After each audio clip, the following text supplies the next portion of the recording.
The old cash register drawer slid open with a hollow ding, and my world tilted on its axis for the second time in a single lifetime. $500 short.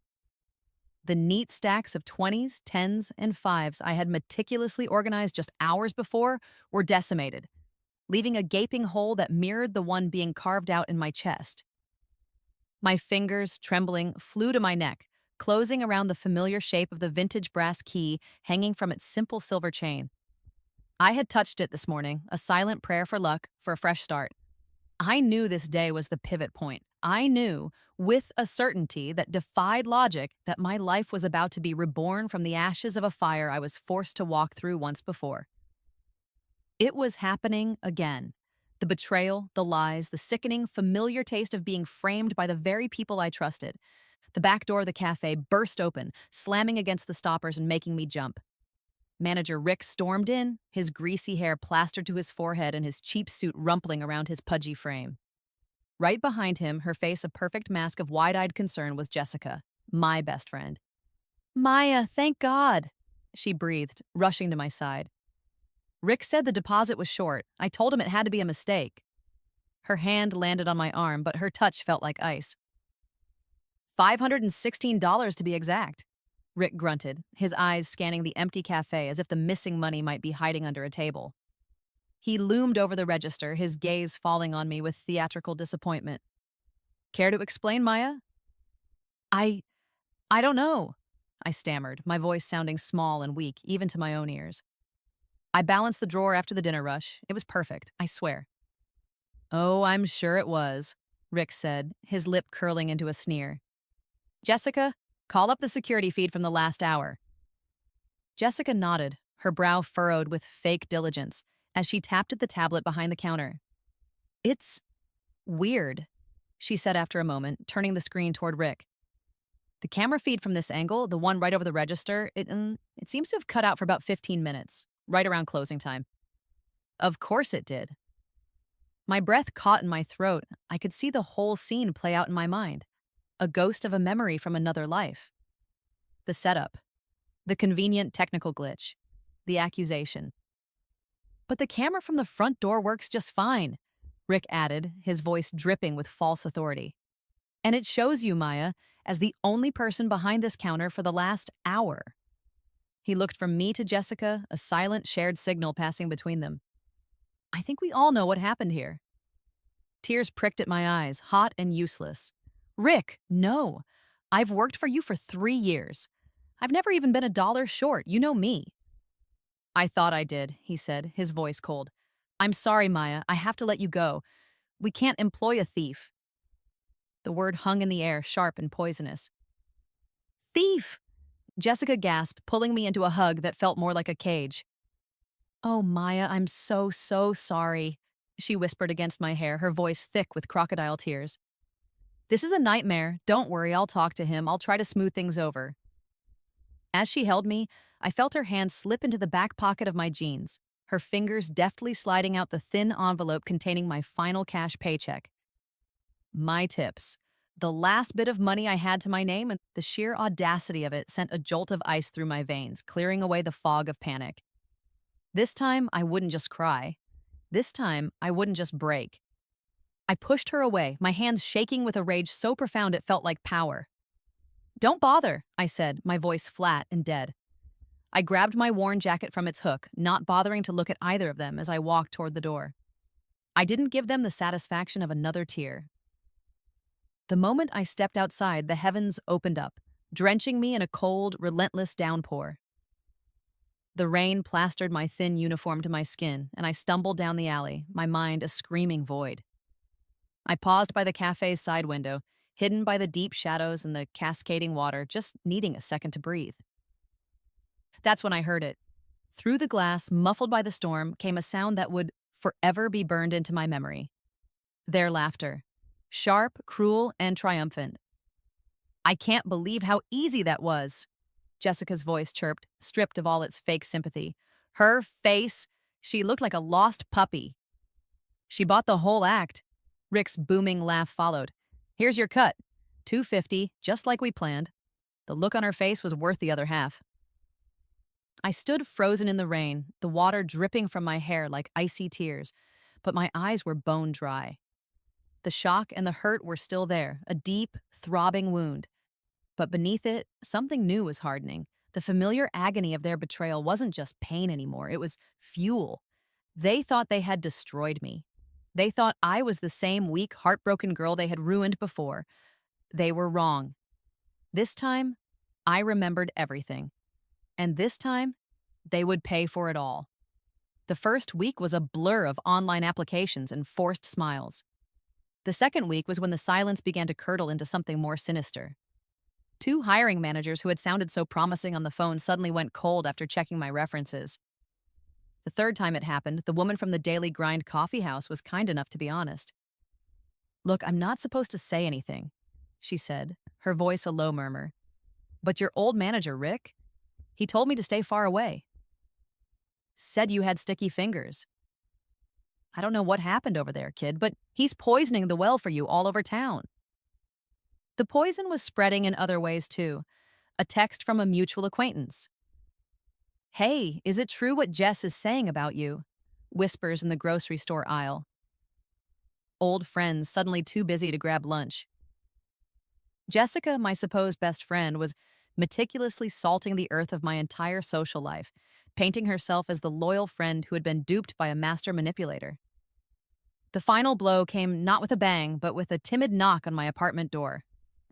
It was my landlord, Mr. Henderson, a kind, balding man who always smelled faintly of mothballs. He twisted the brim of his hat in his hands, unable to meet my eye. "Maya, I'm so sorry," he began, his gaze fixed on a crack in the hallway plaster. I got a call from your friend Jessica." My stomach turned to lead. She was just so concerned, you see. Said she felt it was her duty to warn me about your situation, the trouble at the cafe, your new criminal tendencies. He finally looked at me, his eyes full of pity, which was somehow worse than accusation. "My wife, she's a worrier. We can't have that kind of liability in the building. I have to ask you to be out by the end of the month." And just like that, I was homeless.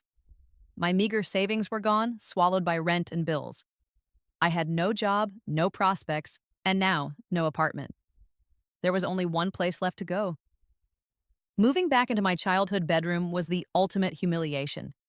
The faded floral wallpaper, the shelves of dusty debate club trophies, the faint, judgmental silence from my parents in the living room. It was all a suffocating blanket of failure. They didn't say, "I told you so," but it hung in the air, in my mother's tight-lipped smiles and my father's rustling newspaper. They believed the rumors, too. It was in that room, surrounded by the ghosts of a girl I used to be, that the grief finally hardened into a diamond-sharp point. The tears stopped. The despair receded. My new, steely resolve took its place. They had taken my job, my reputation, and my home. Now I would start taking things from them. My laptop became my secret war room. Every night while my parents slept, I'd sit cross-legged on my bed, the screen's glow illuminating my face. My first stop was Jessica's Instagram. Just as I knew she would, she couldn't resist showing off. It was her most predictable flaw: vanity. There it was. A new designer handbag posted 3 days after I was fired. Tagline, "Treat yourself. Hard work pays off." A week later, a lavish brunch with champagne, followed by a shopping spree. I screenshotted everything, meticulously documenting the dates and her gloating captions. I saved them in a folder on a thumb drive labeled accounting. Next was Rick. My past life, the one before this one, had taught me that men like him, lazy, greedy, and arrogant, always had bigger vices. A quick search of public county court records gave me what I needed. Rick Malden had a string of small claims court filings against him from online gambling sites. He wasn't just skimming from the register, he was drowning in debt. His desperation had made him sloppy. I saved the case numbers and screenshots to my thumb drive. The final piece of my quiet counterattack came from my own memory. During the chaotic final moments of my last shift, even as my world was imploding, a cold, clear part of my brain, the part that remembered, had taken over. As I'd grabbed my jacket, I'd accidentally knocked a stack of inventory binders to the floor. And when I'd picked them up, I'd made sure to put the daily temperature logs inside the dry goods receiving folder and shove the out of date cleaning schedules to the front of the compliance binder. Minor, petty acts of chaos a panicked employee might make, or evidence of a poorly managed store for a corporate inspector to find. With my evidence gathered, I opened an anonymous, encrypted email account. I drafted a message to the regional vice president of operations for the entire cafe franchise, whose name I'd memorized from a corporate bulletin board months ago. To whom it may concern, I wrote, I am an employee in your district writing anonymously out of fear of retaliation. I have serious concerns about the management of the Northwood branch under Rick Malden. There are significant inventory discrepancies, and policy checklists are often pencil whipped. I also have reason to believe the manager's significant gambling debts may be affecting his professional judgment. I would urge you to conduct a surprise audit. I hit send. The email disappeared into the digital ether. It was a single silent shot fired in the dark, but I knew it would hit its mark. They had pushed me out, hoping I would disappear. They didn't realize they had only given me the space I needed to plan my return. My life became a patchwork of grim temp jobs. One week I was filing invoices in a stuffy office. The next I was restocking shelves on the graveyard shift. The lowest point came during the Founders Day picnic, where I was hired to serve lukewarm hot dogs and scoop potato salad from giant plastic tubs. The sun beat down, the air smelled of sweat and cheap mustard, and my uniform shirt was already sticking to my back when I saw them. Jessica, looking radiant in a breezy sundress, was laughing up at my ex-boyfriend, Tom. He had his arm slung casually around her shoulder. Tom and I had dated for 2 years. We'd broken up amicably 6 months before I was fired, but there was still a tender bruise where our relationship used to be. Seeing him with her felt like she'd found that exact bruise and pressed down with all her might. They strolled over to my food station, Jessica's smile widening as she recognized me. "Oh, Maya, I didn't know you were working here," she said, her voice dripping with faux pity. Tom just looked at the ground, his ears turning red. "1 hot dog, please," Jessica said, her eyes glittering with malice. As I slapped the hot dog onto a bun and handed it to her, she leaned in close, her voice a venomous whisper only I could hear. "Careful you don't drop it, thief." I didn't flinch. I just stared back at her, my expression a blank wall. My lack of reaction seemed to bother her more than any outburst would have. She huffed and dragged Tom away toward the beer garden, leaving me shaking with a rage so cold it felt like my blood was turning to ice. The betrayal was no longer just about a job. She was systematically dismantling my past, claiming every piece of my old life as her own. A week later, the universe decided to kick me again while I was down. I saw it in the local paper's tiny business section, a photo of Rick, grinning smugly, shaking the hand of a corporate suit. The headline read, "Local cafe manager promoted to district manager after record profits." My anonymous tip had done nothing. Or worse, it had triggered an investigation that Rick had somehow spun in his favor, making himself look like a hero who had rooted out a thieving employee, me, and turned the store around. Corporate hadn't seen mismanagement. They'd seen profit. They didn't care how he got it. And now he was in charge of a dozen stores. I received the unofficial confirmation a few days later from an old, friendly coworker. "He sent out a memo to all the stores in the new district," she texted. "A do not hire list for cause. Your name was at the top." He hadn't just poisoned the well in our town. He had blacklisted me from the entire company across 3 counties. I was completely and utterly trapped. That night, I didn't even have the energy for anger. All I felt was the crushing weight of defeat. My mom must have seen the despair on my face. "Why don't you make yourself useful and clear out those old boxes of your grandmother's from the garage?" she said, her tone more tired than cruel. "The dust is attracting spiders." And so I found myself in the dusty, spider-webbed corner of our garage, half-heartedly sorting through boxes of yellowed linens and tarnished silverware. In the bottom of a hat box that smelled of lavender and mothballs, my fingers brushed against a thick, cream-colored envelope. It wasn't a birthday card or a chatty letter. It was from a law firm, addressed to me, care of my grandmother. It was dated 5 years ago, right after her funeral, a time when I was so lost in grief I'd let my parents handle all her affairs. My hands trembled as I slid it open. The paper was thick and official. It was full of legal jargon I barely understood, but a few phrases jumped out. Upon the passing of your grandfather, Arthur Kensington, his full portfolio, held in trust by your grandmother, Evelyn Walsh. In the event of her passing, 40% of all shares in Kensington Grand Hotels are to be transferred to his sole grandchild, Maya Walsh. I read it again and a third time. My mother's maiden name was Walsh, my grandmother's name. My grandfather, Arthur Kensington, was a man I'd never met. A wealthy, reclusive figure my mother had cut ties with long before I was born. I always assumed he was just a story. He was real. And he had left me a fortune, not cash, but something far more powerful. A 40% stake in one of the country's most prestigious luxury hotel chains. I sank down onto a dusty stack of old newspapers, the letter shaking in my hand. The garage felt like it was spinning. The hopelessness that had clung to me for months evaporated, replaced by a dizzying, electrifying surge of power. It wasn't just money, it was a weapon. It was an empire. My mind, which had been so clouded with defeat, was suddenly crystal clear. I couldn't just walk into a boardroom as Maya, the disgraced barista. They would never take me seriously. I had to become someone else. That night, back in my room, I didn't open job boards. I opened the admissions page for the State University's online MBA program. I filled out the application not as Maya Davis, but using my mother's maiden name, the name on the letter, Maya Walsh. The next morning, I made 2 calls.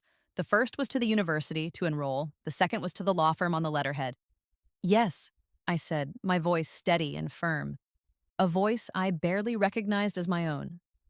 I'd like to speak to someone about the Arthur Kensington estate, and I need to arrange to be an anonymous consultant for the board of Kensington Grand Hotels. It's time I started learning the family business. My war was no longer about a small-town cafe.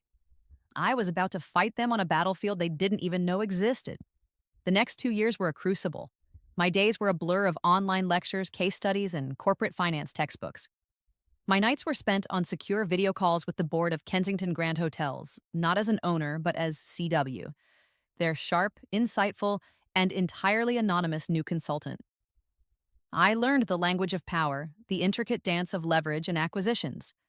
I absorbed legalese and market analysis like a sponge, the dry, complex material fueling a fire within me. The girl who used to worry about balancing a cash drawer was now modeling hostile takeovers. With the guidance of my grandfather's ancient, shark-like lawyers, I began to move my pieces across the board. We didn't sell my hotel shares, we leveraged them. Using my 40% stake in Kensington as collateral, I secured the capital to execute a quiet, methodical acquisition of Sip and Savor, the national parent company of the very cafe chain that had discarded me. It took 18 months. When the final papers were signed, no one on the ground knew the company had a new, silent majority shareholder. No one knew that Rick's entire district now belonged to me. With the power secured, the final phase of my plan began. The transformation. Maya Davis, the mousy, heartbroken barista, had to be buried forever. I flew to New York with a suitcase full of cash and a single objective: to become someone else. An army of stylists descended upon me. My long, unruly brown hair was cut and dyed, emerging as a sleek, dark chocolate bob that grazed my jawline. I learned the art of makeup, not to be prettier, but to be sharper. A bold red lip for authority, a subtle contour to harden the soft lines of my face. My wardrobe was purged. The worn jeans and faded t-shirts were replaced with tailored sheath dresses, silk blouses, and exquisitely cut blazers. I learned that a pair of Christian Louboutin stilettos didn't just make you taller. They changed the way you walked, the way you carried yourself. They announced your arrival with a quiet, confident click-clack on the floor. Finally, I shed my name. Maya was the girl who cried in the rain. My middle name, my grandmother's name, was Catherine. I would be Catherine Walsh. Cool, untouchable, and powerful. Catherine was the woman who owned the storm. My first official act as the unseen owner of Sip and Savor was to schedule a surprise corporate performance review for the Northwood District. I would be conducting it myself, under the guise of the new executive regional director. Walking back into that cafe was a surreal experience. It smelled the same: stale coffee, sugar, and the faint scent of lemon cleaner. But I was different. I was Catherine. I pushed open the glass door, and the chatter in the cafe died down as heads turned. The baristas, all new faces, snapped to attention. I saw the flash of panic and awe in their eyes as they took in my tailored Armani suit and the expensive leather portfolio in my hand. "I'm Catherine Walsh," I announced, my voice calm and clear, echoing slightly in the suddenly silent room. "I'm the new executive regional director. Please inform your district manager, Rick Malden, that I am here for his immediate performance review." 10 minutes later, Rick bustled in, sweat beading on his upper lip. He had gained weight and his suit was tighter than ever, but he wore the same smug, self-important air. He skidded to a halt when he saw me, his eyes widening as they scanned my expensive suit and shoes. There wasn't a flicker of recognition. He just saw power. "Miss Walsh, a pleasure. We weren't expecting you," he gushed, extending a clammy hand. I shook it briefly, my touch firm and cool. "Good. A prepared performance is rarely an honest one," I said, gesturing to the small table where I'd set up my portfolio. "Please sit." He did, his sycophantic smile plastered on his face. "I think you'll find our district is a model of efficiency and profit," he began, launching into a prepackaged speech. I let him talk for a few minutes before cutting him off.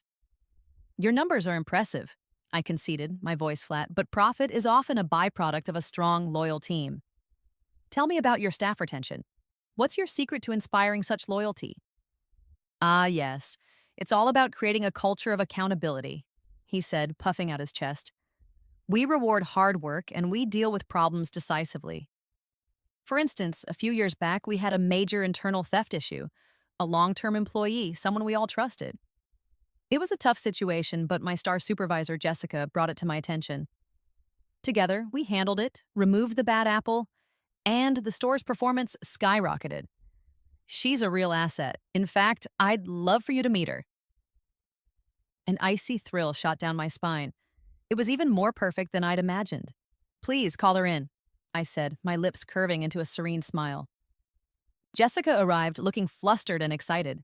She had traded her barista apron for a slightly too tight manager's pantsuit. She stared at me with undisguised awe, her eyes zeroing in on my designer handbag.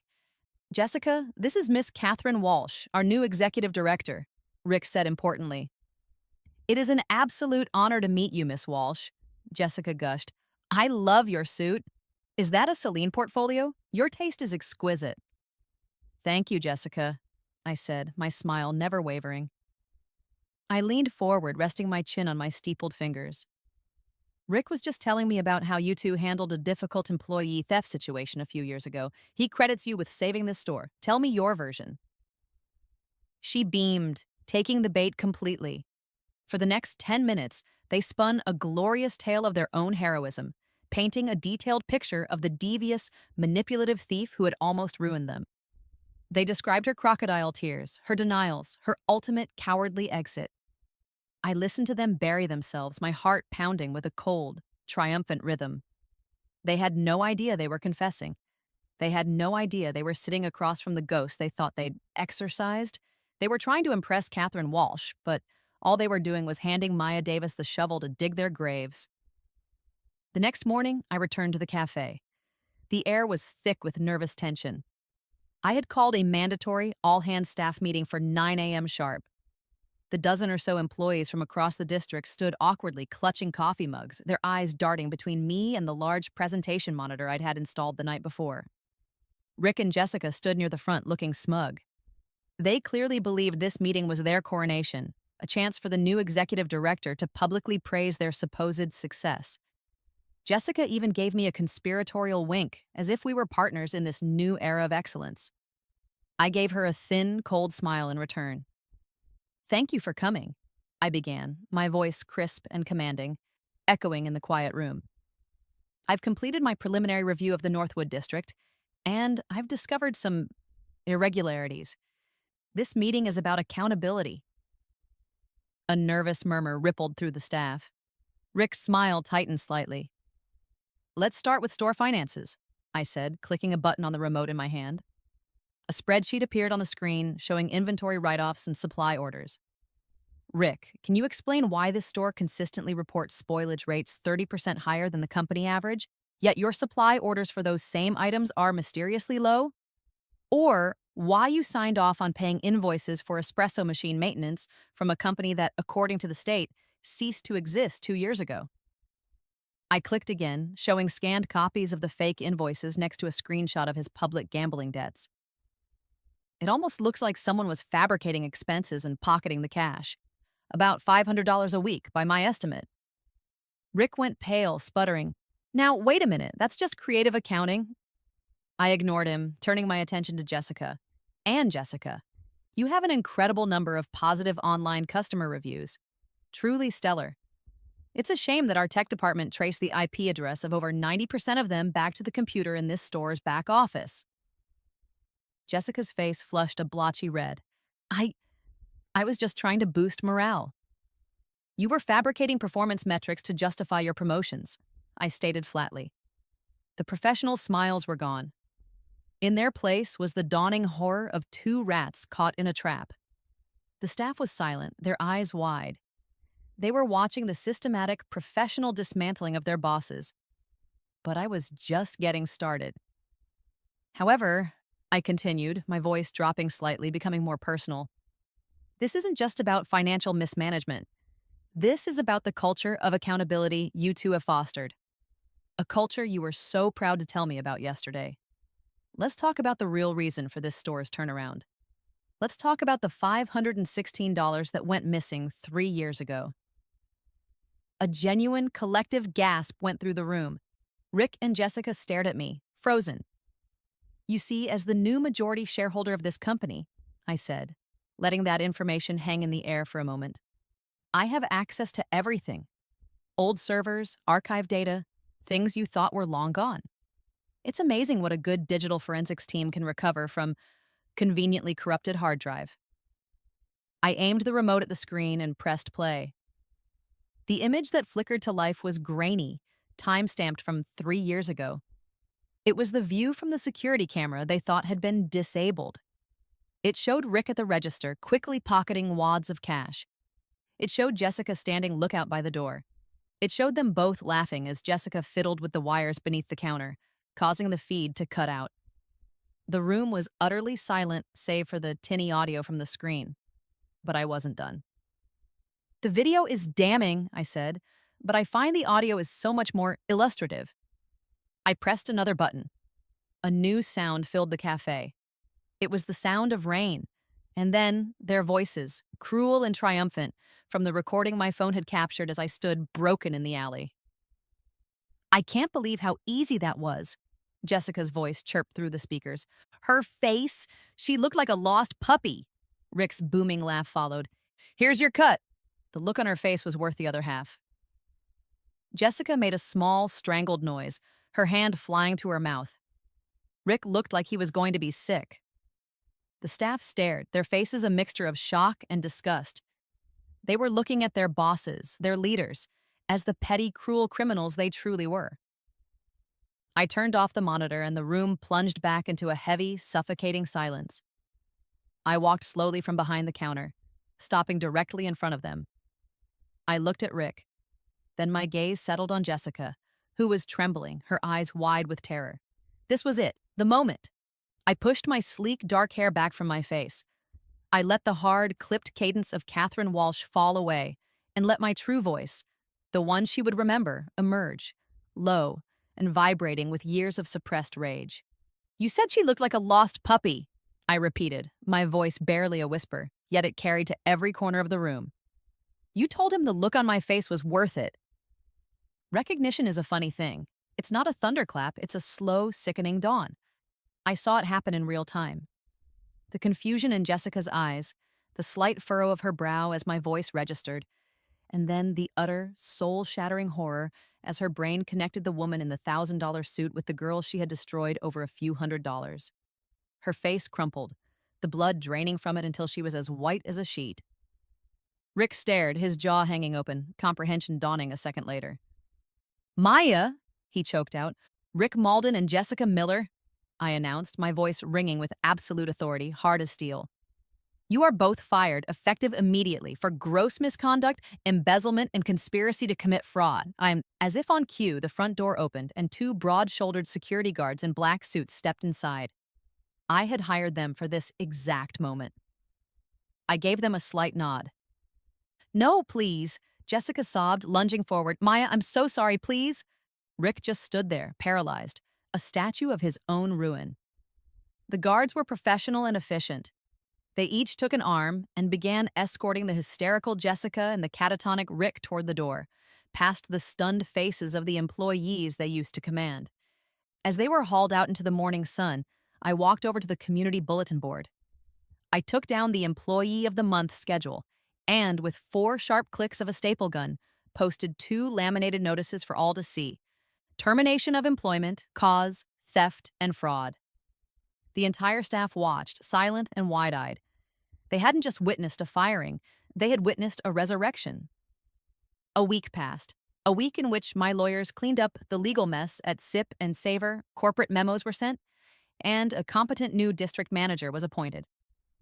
I spent that week in my real office, the one on the 80th floor of the Kensington Grand Hotel Tower. It was a world away from the lingering smell of burnt coffee and betrayal. Here, the air was scented with expensive vanilla candles and old leather, and the only sound was the quiet hum of the city far below, viewed through a wall of floor-to-ceiling glass. My new life had a rhythm of calm, controlled power, which is why I was so surprised when my head of security buzzed my intercom, his voice tight. Ma'am, I apologize. There are 2 individuals in the lobby causing a disturbance, a Rick Malden and a Jessica Miller. They're demanding to see you. I leaned back in my plush leather chair. I should have known they'd try. It's all right, Frank, I said, my voice even. Send them up. I'll see them. It was better to finish this once and for all. They were escorted in 5 minutes later, and the sight of them was jarring against the polished mahogany and chrome of my office. They looked ruined.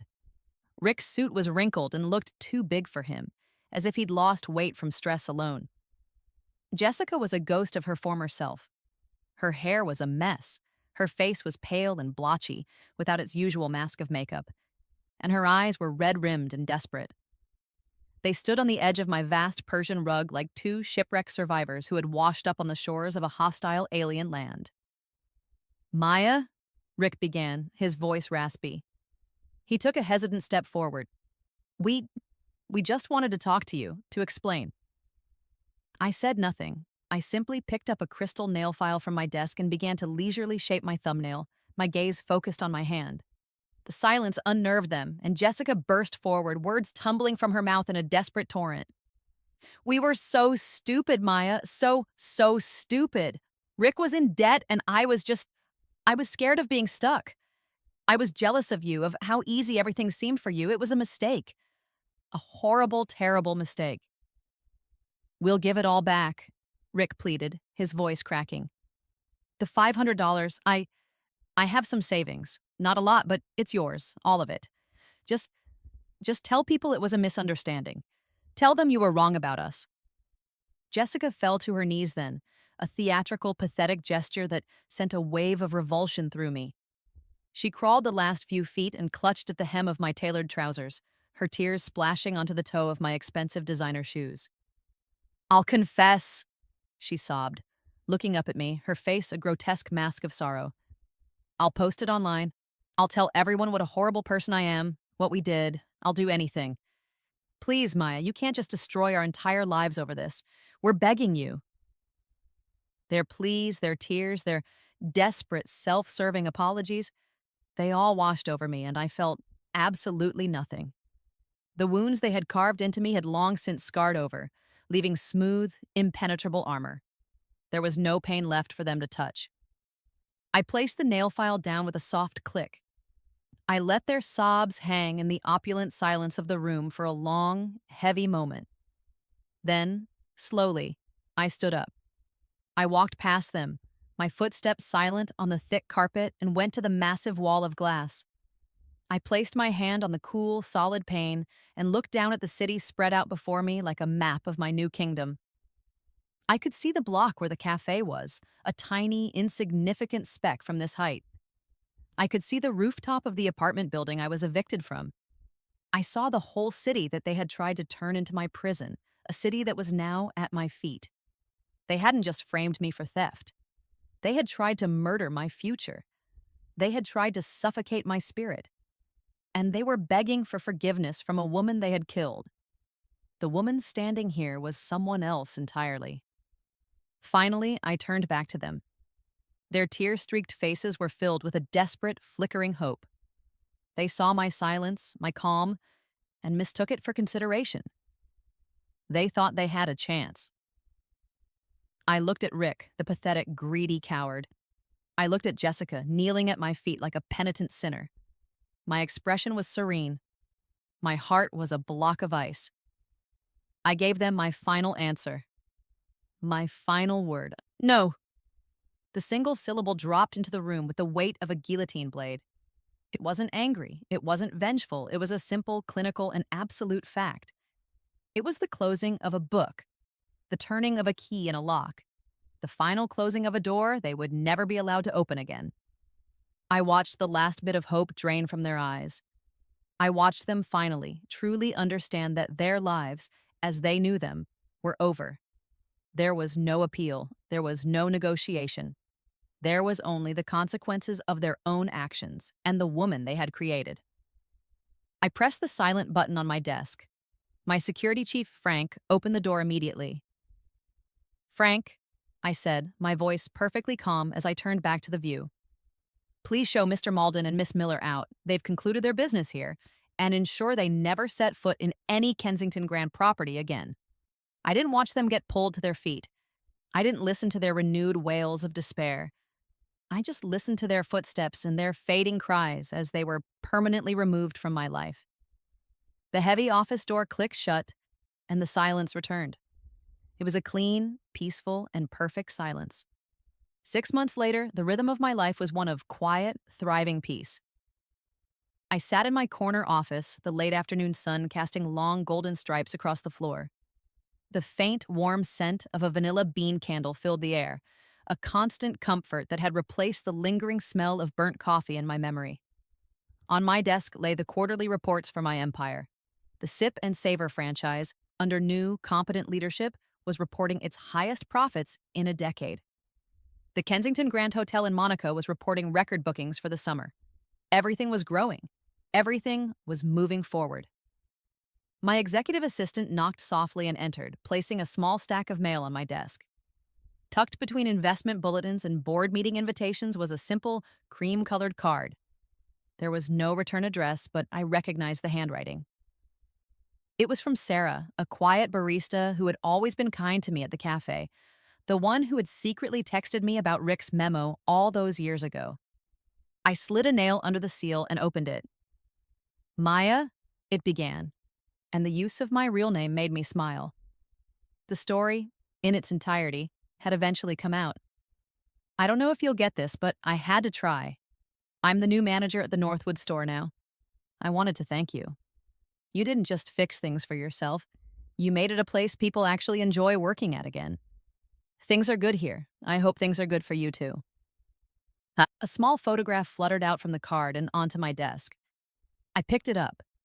It was a picture of the cafe's community bulletin board, but instead of the single fading Employee of the Month photo, it was now covered in pictures of smiling employees, with handwritten notes of praise pinned next to each one. It was vibrant and full of life, a true team. My fingers went to my neck, closing around the familiar solid shape of the old brass key. It rested against the soft silk of my blouse, a stark contrast to the threadbare, coffee-stained uniform it used to hang over. The key hadn't been a promise of magic or unearned luck. It had been a key to a door within myself, the door to the person I could become once I stopped letting others write my story. I looked at the photo of the happy employees, then at the sprawling city beyond my window, and a deep, genuine smile spread across my face. Everything had aligned, not by fate, but by design. My design. As dusk began to settle, painting the sky in shades of violet and rose, I closed my laptop. The day's work was done. I stood, gathered my things, and walked out of the quiet office, the city lights beginning to glitter below me like a carpet of scattered diamonds. I headed home to my penthouse, to a life I had built with my own two hands. The ghosts of Rick and Jessica were gone, not even whispers in the furthest corners of my mind. Their betrayal was no longer the foundation of my life. It was merely the ashes from which my empire had risen. And tomorrow I knew I would wake up and continue to build.